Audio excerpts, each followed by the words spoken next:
Selamat pagi anak-anak. Assalamualaikum warahmatullahi wabarakatuh.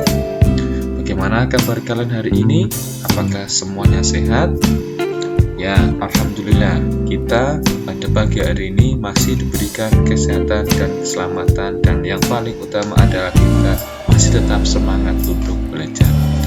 Ya anak-anak, pertemuan pada pagi hari ini kita memasuki pada pertemuan yang kelima, tema 1, subtema 1. Apa saja materi yang akan kita pelajari pada pagi hari ini? Yang pertama, kita akan mempelajari negara ASEAN dan kondisi geografisnya.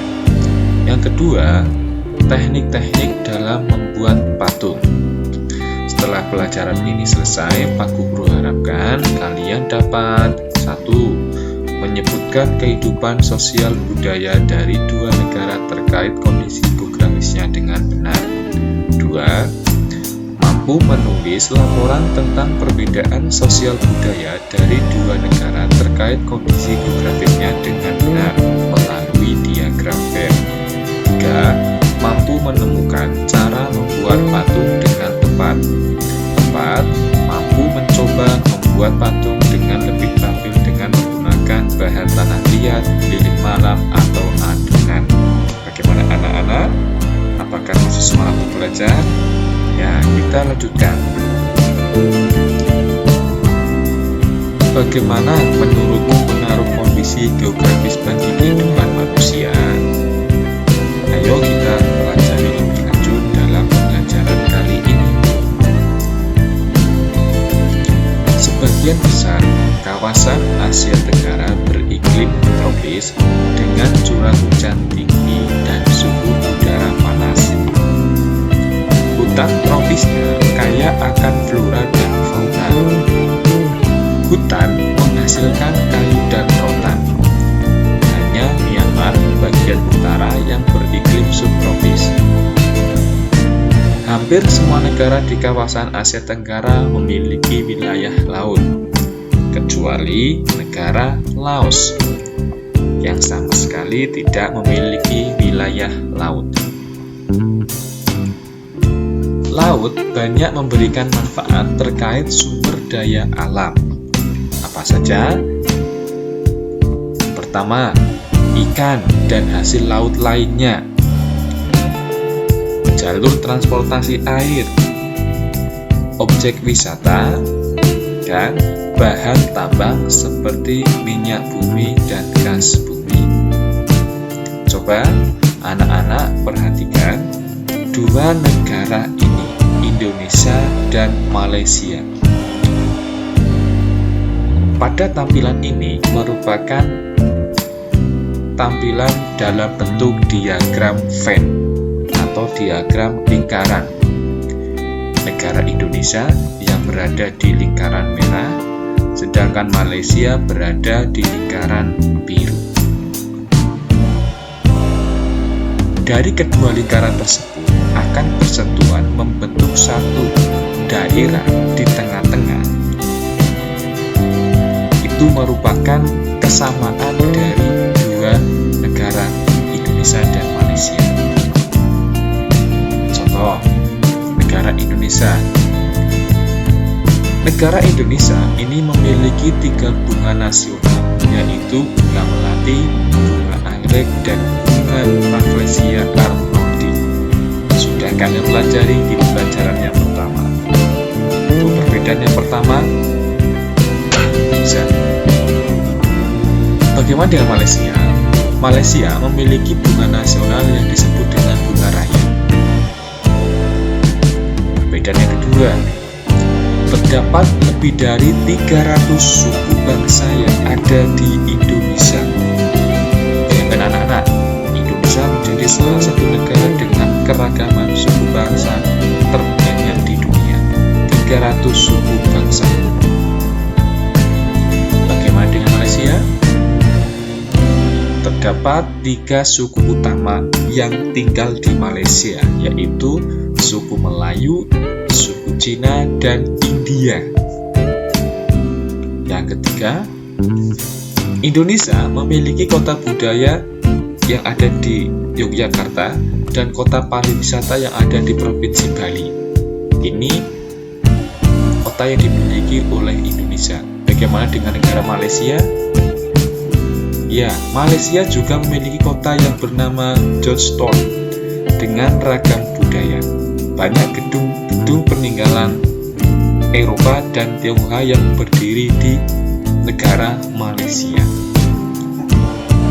Itu anak-anak kalau kita disuruh menyebutkan perbedaan antara negara Indonesia dan Malaysia melalui kondisi geografis dan kehidupan sosial budaya masyarakatnya. Ya. Perbedaan dilihat dari kondisi geografis dan kehidupan sosial budaya masyarakatnya. Nah, dari perbedaan-perbedaan itu ternyata antara Indonesia dan Malaysia memiliki persamaan. Apa persamaannya? Yang pertama, negara Indonesia dan Malaysia ini masih satu rumpun. Maksudnya satu rumpun itu masih satu keluarga, satu kesatuan yang bernama rumpun bangsa Melayu. Ya, memang Indonesia dan Malaysia dari zaman dahulu itu sudah saling mengenal karena memang dua negara ini berasal dari rumpun yang sama. Yang kedua, akar budayanya sama. Tidak jauh berbeda dengan negara Indonesia. Malaysia juga memiliki budaya yang hampir sama. Yang ketiga, bahasa Melayu sebagai bahasa resmi. Kalau di Malaysia, kalau kamu sering melihat film Upin dan Ipin, mereka menggunakan bahasa Melayu dalam kehidupan sehari-harinya. Nah, itu dijadikan sebagai bahasa resminya negara Malaysia. Sama seperti Indonesia, ketika Pak Guru menjelaskan seperti ini juga Pak Guru menggunakan bahasa Melayu atau dikenal dengan nama bahasa Indonesia. Ini juga dijadikan sebagai bahasa resminya. Bagaimana anak-anak? Cukup mudah dipahami? Ya, terima kasih. Nah, untuk tugas IPS ini nantinya Pak Guru memiliki tugas menentukan perbedaan sosial budaya dua negara, yaitu Indonesia dan Singapura, dengan menggunakan diagram Venn. Sama seperti tadi yang di awal Pak Guru contohkan, nanti kamu mencari perbedaan antara Indonesia dan Singapura, serta kesamaan antara dua negara ini. Jangan lupa kamu buat di buku tugas kamu. Buat dengan lingkaran seperti ini. Satu negara Indonesia, satu negara Singapura. Yang kedua, juga masih sama. Kamu disuruh menentukan perbedaan sosial budaya dua negara, yaitu Malaysia dan Thailand. Caranya sama dengan menggunakan diagram Venn.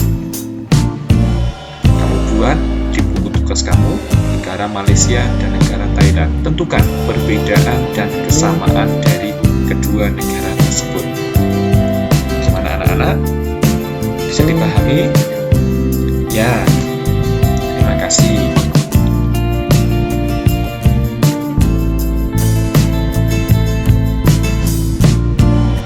Negara ASEAN memang berada pada kondisi yang memiliki hutan tropis. Hampir semua wilayah di negara ASEAN memiliki hutan tropis yang sangat luas. Hal ini mendukung bagi masyarakat negara-negara ASEAN untuk memanfaatkan hasil dari hutan. Apa saja hasilnya? Seperti ada kayu dan rotan. Di sini dijelaskan, hutan tropis memang menghasilkan kayu yang sangat bermanfaat bagi penduduknya. Sebagian dari mereka memanfaatkan kayu untuk dibuat patung. Patung Nusantara banyak diminati masyarakat dunia. Nah, apa saja alat dan bahan yang digunakan untuk membuat patung Nusantara?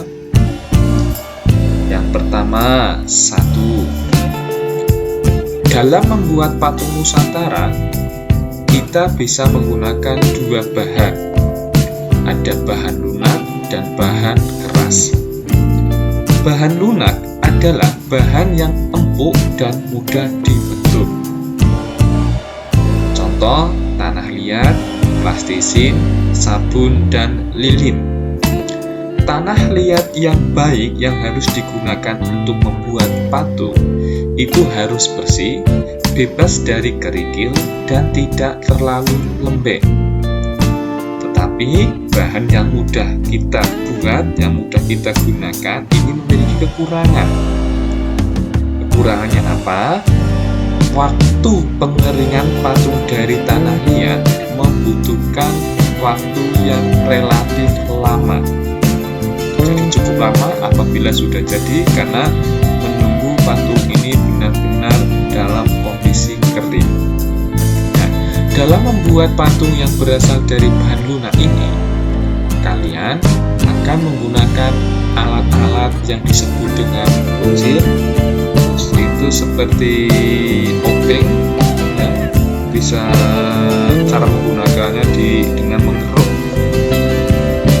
bahan patung tersebut. Kemudian ada meja putar, meja yang bisa diputar untuk mengelus bagian-bagian dari patung, dan ada cetakan. Yang kedua, bahan keras. Bahan keras adalah bahan yang memiliki sifat keras dan sulit untuk dibentuk. Perlu menggunakan teknik-teknik tertentu.